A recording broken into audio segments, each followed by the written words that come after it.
Hi, my name is Noah McDonald, and today we're going to be reviewing the book Columbine, written by Dave Cullen. The book was published by Hachette Book Group in 2010. It's a New York Times bestseller and has received numerous amount of awards. Columbine was a story about two teenagers in high school, Eric and Dylan. It's a story that many people thought was about a school shooting. These two kids were bullied in high school, and that they just had enough of it and went in the school and shot it up, since they were bullied. Many people, when they heard the news, didn't know the facts like the surrounding towns. After reading the book, written by Dave Cullen, a reporter on the case, he makes it seem like you were in the town when this happened. He tells the story from the beginning and how everyone reacted to it. He goes from interviewing the reporters to the authorities, Eric's psychologists, the victims and their parents, and the killer's parents, and gets us in the mindset about the whole event.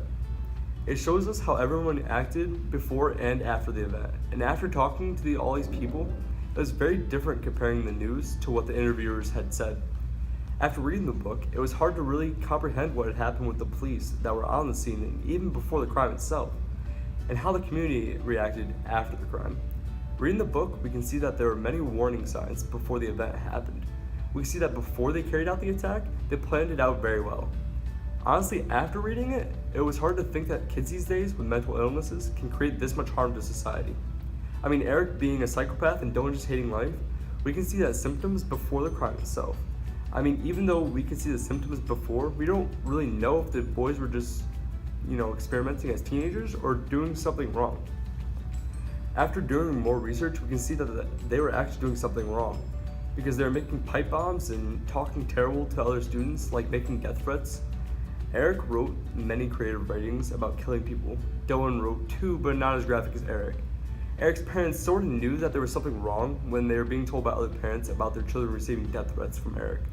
And also when the police had a warrant to search their house, but never did. And I think the parents never connected the 2 points together to make it seem like there was something wrong with Eric. After reading the text, I still don't feel any remorse towards them or sympathize for them because they still acted upon a crime that was unforgiving. Eric did most of the planning, but Dylan was involved too, and we can see that Eric kind of pushed him to do so. They talk about the bombs that they were making, and if we look in the book on page 32, it says Act 1 featuring 2 bombs using propane tanks like the decoy. Each bomb would fit in a duffel bag, which Eric and Dylan would lug in at the height of the passing period chaos that would kill hundreds of people. After looking into the victims' lives, we can see that some of the community took advantage over the situation, such as a girl named Cassie and their parents. They made it seem like she was a martyr after she was in the school, and said she believed in the God after Eric had asked her. In her decision, Eric had shot her for it. But her parents took advantage of this because Cassie was not the girl that Eric had asked. It was Val Scherner, a girl who strongly believed in the Lord from the beginning. Read in page 179, the person interviewed by the media was Craig Scott. He was in the library when this all happened, though he was confused of the situation and said the wrong girl's name during the interview.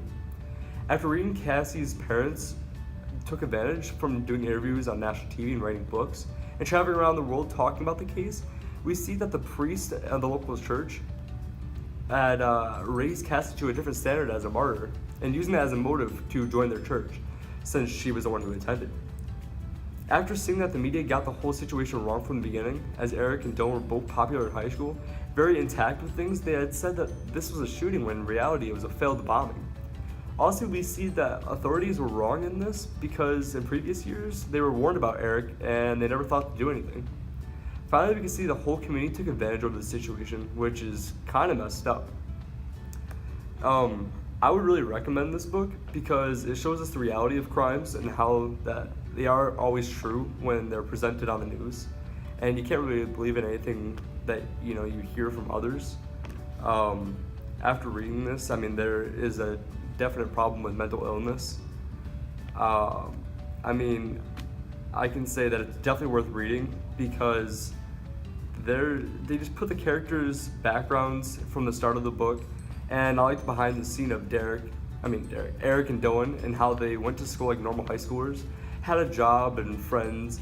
I also like how Cullen shows the different perspectives of the community members, such as interviewing the parents and the officers that were working on the case. What I didn't like about the book was the order that Cullen presented the story in the book. He would write about the backstory of Eric and Dylan, talk about the bombing, then go back how they prepared about the bombing, after he already talked about the bombing. I think that the book was very interesting, and I definitely would recommend it to anybody who likes crimes. But it's very, touching to all family members that had like were in the school, like the kids. So, I mean, if you read about this book, you gotta be cautious to the sensitivity of it.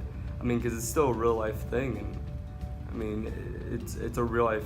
I mean, like kids nowadays, they still have mental illnesses, and we don't know what to do with them. I mean, we just gotta kind of be prepared for anything, and I just don't think there's any really way to stop. And thank you for listening to my book review about Columbine, written by Dave Cullen.